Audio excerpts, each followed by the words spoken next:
In 2012, there were 12 different new cars you could buy for under $25,000 in today's money. Hatchbacks, sedans, compacts, real choices. Today, that number is 4. 4 new cars in the entire American market that a normal person can actually afford. And honestly, none of them are particularly good. The affordable car, the thing that got working families to their jobs and kids to school for the better part of a century, is basically extinct. And the numbers behind this are genuinely absurd. According to Kelley Blue Book, the average new car in America now costs just over $49,000. Experian reports the average monthly payment has hit a record $770, and nearly 1 in 5 new car buyers are now paying over $1,000 every month. The Federal Reserve Bank of New York puts total American auto loan debt at $1.68 trillion, roughly on par with all outstanding federal student loan debt in the country combined.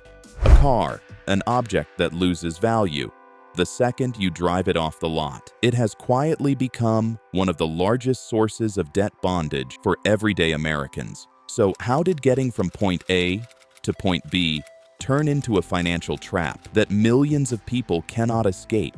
There are 3 reasons. The car market has been engineered to extract the maximum amount of money from people who have no choice but to drive. And once you understand them, you will never look at a car payment the same way again.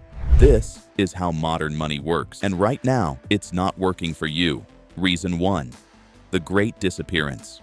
The first reason you cannot afford a car anymore is that automakers decided very deliberately to stop making the ones you could afford. I call this the Great Disappearance. Here is what happened. During the pandemic, a global chip shortage squeezed the supply of new cars and prices shot up. That part was understandable. You cannot build cars without chips. But then the supply chains recovered, the shortages faded, and the prices never came back down. New vehicles now sell for an average of nearly $50,000, a roughly 30% increase since 2019, according to Cox Automotive. And the reason they stayed high is that automakers discovered something very profitable about scarcity. When you can only build a limited number of cars, you make a lot more money building expensive ones. So, that is exactly what they did.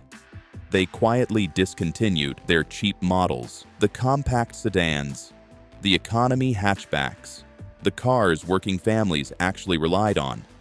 Ford killed the Fiesta and the Focus. GM axed the Sonic and the Cruze. Toyota dropped the Yaris. Every car company in America ran the same calculation at the same time. Why sell a $20,000 economy car for a few $100s of profit when you can sell a $60,000 SUV for thousands? The affordable car got left for dead, not because it was impossible to build those cars, but because it was more profitable not to. And here is the part that should make you pay attention. The bottom of the market has almost completely vanished. 4 new cars under $25,000 in the entire country, and they are stripped down economy models that most buyers do not actually want. The choice you used to have, the ability to walk into a dealership and buy something basic, reliable, and brand new for a reasonable price, has been deliberately removed from the menu. Now, before I get into the second reason, which is honestly the one that should make you angry, I need to say something. This channel exists because the most important financial stories of 2026 are not being told in a way that actually helps you understand them. The car market, the job market, the housing market, these systems are not broken by accident. They have been built this way. And every week, I break down exactly how they work, who they work for, and what you can actually do about it. If you want to stop being on the wrong side of these systems, hit subscribe. It costs nothing, and it might save you a lot more than that. All right, let me show you the second reason, and this is where the trap really gets set. Reason 2, the payment trick. The second reason cars have become unaffordable is that the entire system has been redesigned to hide the true cost from you, and the tool they use is disarmingly simple. It is the monthly payment. Here is the trick, and I want you to remember it. The next time you walk into a dealership, when a salesperson leans across the desk and asks, "What monthly payment are you comfortable with?" That is not a helpful question. That is the setup, because a dealer can hit almost any monthly number you give them. All they have to do is stretch out the length of the loan, bury the negative equity from your old car into the new one, and pad the back end with warranties and add-ons you did not ask for. You walk in, focused on a payment. They happily give you the payment, and the total cost of the car balloons into something you never would have agreed to if you had seen the full number first. This is why loan terms have gotten absurd. The standard car loan used to be 60 months. According to Experian, 72-month loans now account for over 40% of all new car sales. And a growing share of buyers, around 13%, are signing up for loans of 84 months or longer. That is a 7-year loan on a depreciating asset. Think about that for a second.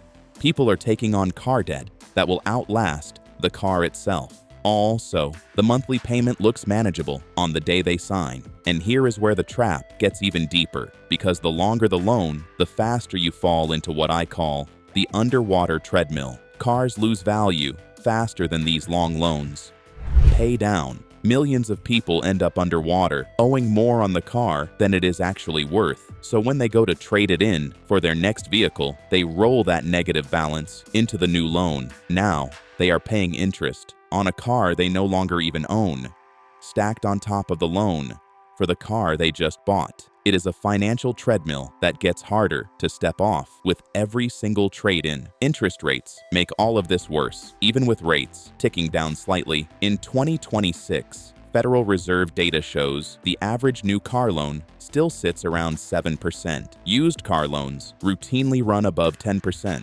On a $40,000 loan stretched over 72 or 84 months, the interest alone adds thousands of dollars to the real price of the car. Here is the part nobody at the dealership will tell you. The financing is not a convenience. The financing is the product. The car is just the thing they attach it to. Reason 3. The used car escape hatch is gone. Here is where it really gets uncomfortable, because for decades, the advice for anyone who could not afford a new car was simple. Buy a reliable used one. Pay cash if you can. Avoid the depreciation hit. That advice still makes sense on paper.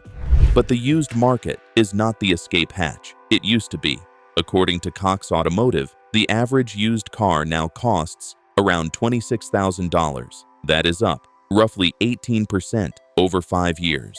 The average monthly payment on a used car is over $530, and the average used car sitting on a lot has more than 70,000 miles on it. So let me make sure you caught that. You are now paying more money for a car with more miles at a higher interest rate than a new car loan. The deal has gotten worse on every single dimension. The truly affordable used cars, the under $15,000 vehicles that first-time buyers and working families depend on, have nearly disappeared. Their supply is so tight that they sell almost immediately. There are far more people competing for them than there are cars available. This is a cascade effect. When the affordable new car market collapsed, it dragged the affordable used market down with it. Fewer cheap new cars sold 5 years ago means fewer cheap used cars on the lot today. The shortage at the bottom feeds on itself. It is a cycle, and there is no sign of it reversing. And then there is everything else. Car insurance premiums have surged. The Bureau of Labor Statistics has been tracking double-digit increases year over year. Maintenance and repair costs have climbed, partly because modern cars are packed with expensive technology, assisted steering, sensors, cameras, some now required by law, and fuel costs, which had been trending down, just jumped again because of the war in Iran, adding roughly $600 a year back onto the average driver's budget almost overnight. The sticker price is just the beginning. The real cost of keeping a car on the road has quietly outrun what tens of millions of people can actually sustain. Here is the part that makes this genuinely different. from something like an expensive vacation or a luxury handbag. You cannot just decide not to participate. In most of America, not having a car is not a lifestyle choice. It is an immediate crisis. Public transit covers only a fraction of the country. Your employer expects you to show up. Your kid's school expects you to pick them up. The entire physical infrastructure of American life, the suburbs, the strip malls, the spread out job centers, was built on the assumption that everyone owns a car. So when the cost of car ownership moves beyond what a huge share of the population can afford, those people do not get to opt out. They get forced into longer loans, higher interest rates, and deeper debt because the alternative is not being able to get to work at all. This is why auto loan delinquencies and repossessions have been climbing to crisis levels. People are not overspending on cars because they are reckless. They are getting trapped because the system has been built so that the basic act of driving to your job now requires taking on debt you cannot really afford on terms designed to keep you paying for as long as possible. You cannot fix the broader car market on your own, but you can avoid being one of the people it crushes. And there are 3 things you can do starting today. Number 1, negotiate on the total price, never the monthly payment. The monthly payment is the dealer's weapon. The total out-the-door price, including taxes and fees, is yours. Get that number first. Calculate the payment yourself afterward. If a dealer keeps steering the conversation back to what you can afford per month, they are not helping you. They are setting the trap. Walk away. Number 2, if you are buying used, get pre-approved for a loan before you ever step onto the lot. Dealerships make a significant portion of their profit from financing. They mark up the interest rate and pocket the difference. When you walk in with a pre-approved loan from a credit union or your bank, you have already removed their most powerful tool. You are now negotiating on price alone. Number 3, if you currently have a long-term car loan at a high rate, look into refinancing.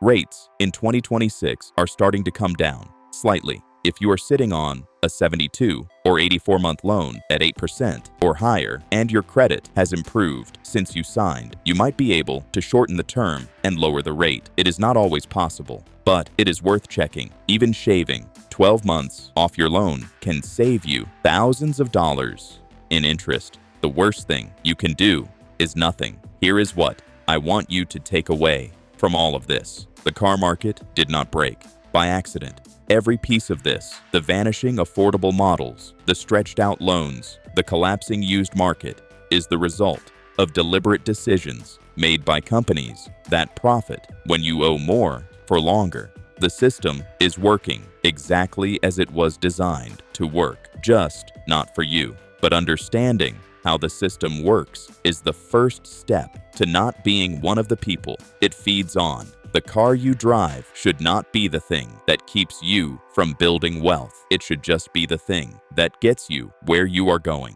And if you want to understand more of the systems shaping your financial life, the ones almost nobody is explaining clearly, that is exactly what this channel is for. Now, if you found this video helpful, make sure to hit that like button, subscribe to the channel so you never miss an upload, and ring the notification bell while you're at it. Then watch this next video right here. I break down how the SpaceX IPO just made 4,000 ordinary people into millionaires overnight, and what it reveals about the real difference between the people who get ahead in this economy and the people who get left behind. That is the whole game. See you there.